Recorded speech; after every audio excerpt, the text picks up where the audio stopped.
can be absolutely devastating in a wet time.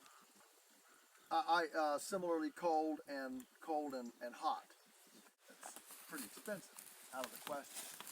But I have been thinking for years and years about all this. We've got 450 acres of woods, all these acorns, and they don't get eaten. I mean, the deer eat some, turkeys eat some, but they don't get eaten. They just rot.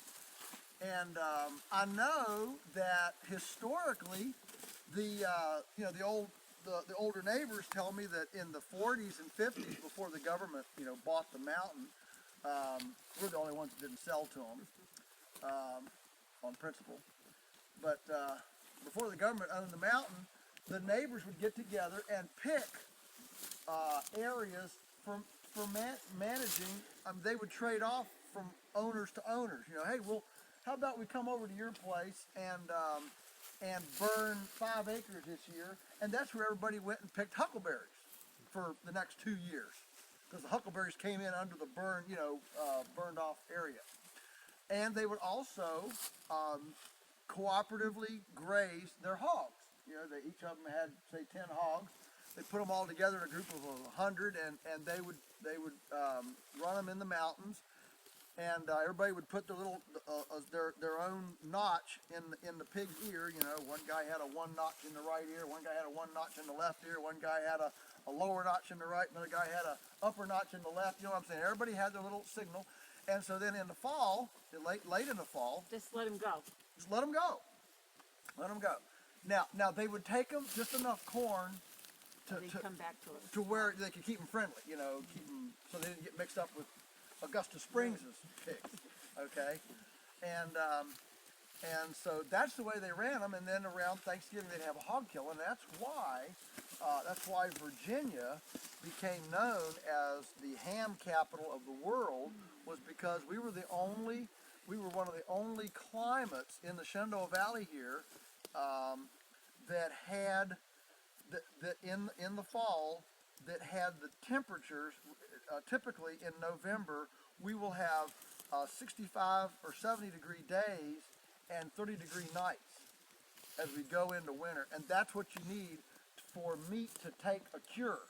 You need it to be warm in the day and really cool at night, and it's got to get cool enough at night to take it through so the meat doesn't rot before it takes the cure, but it won't take the cure if it's real cold.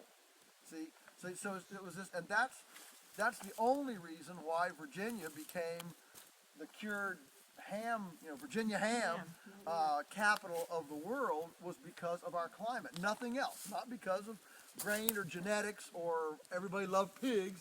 It was strictly because of the weather factor enabled a really good curing process. And so there were a lot of hogs grown here in the 20s and 30s and 40s before rural electrification and refrigeration came in and made the climatology part of it obsolete. Now, of course, you can have a big room with a special thermostat on it, and you can make the temperature fluctuate however you want to, and that's not an issue. And so forever I've been thinking, how can we get these pigs, how can we reutilize these forests now? Because the problem now being we've got to control these pigs. We can't just turn them loose. The Game Commission isn't going to want 100 pigs coming running around through their, game commission. That's not going to make them very happy, or the neighbors. And so how do we do this? And so the problem was cheap control. How do you have a control mechanism that you can run up through this rough ground and these, hills that you can hardly stand on, and do it cheaply and efficiently and controlled? And so it was literally an epiphany one night. I woke up from a dead sleep and had this idea of a nylon rope around the trees. And we started this 3 years ago, and it is fantastic. It solves all the problems. I mean, there are several things. One was we didn't want to have to put posts up through here. It's hard enough to walk up through here, let alone try to get up through here dragging some posts or a tractor or something.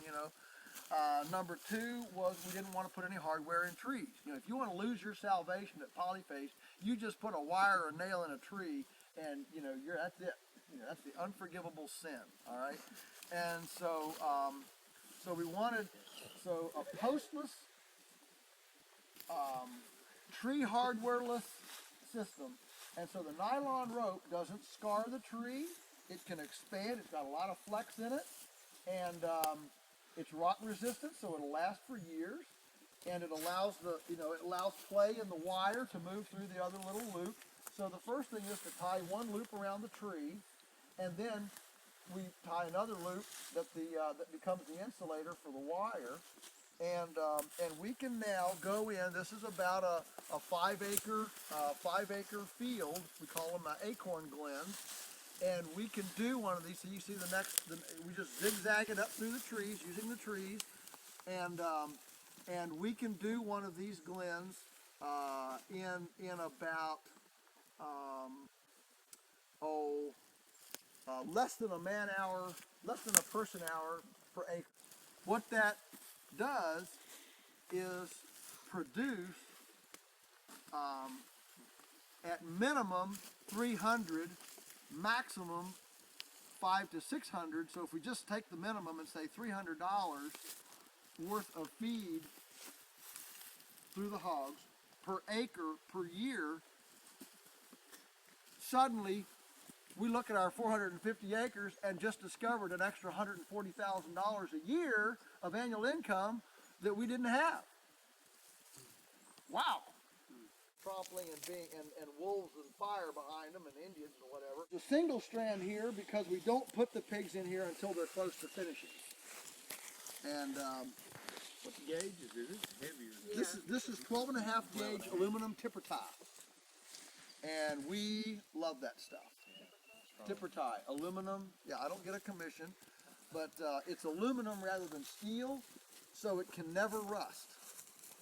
And it's half the weight of steel, so you don't have to put nearly as many posts in to maintain a nice taut wire. And of course, no brace. We just come up to the end and use a nylon rope around a tree with a white knob, and we're boom, you're done. Same thing with the gate. There's no post. Occasionally we have to put a stake because there's just not a tree, that you can work with.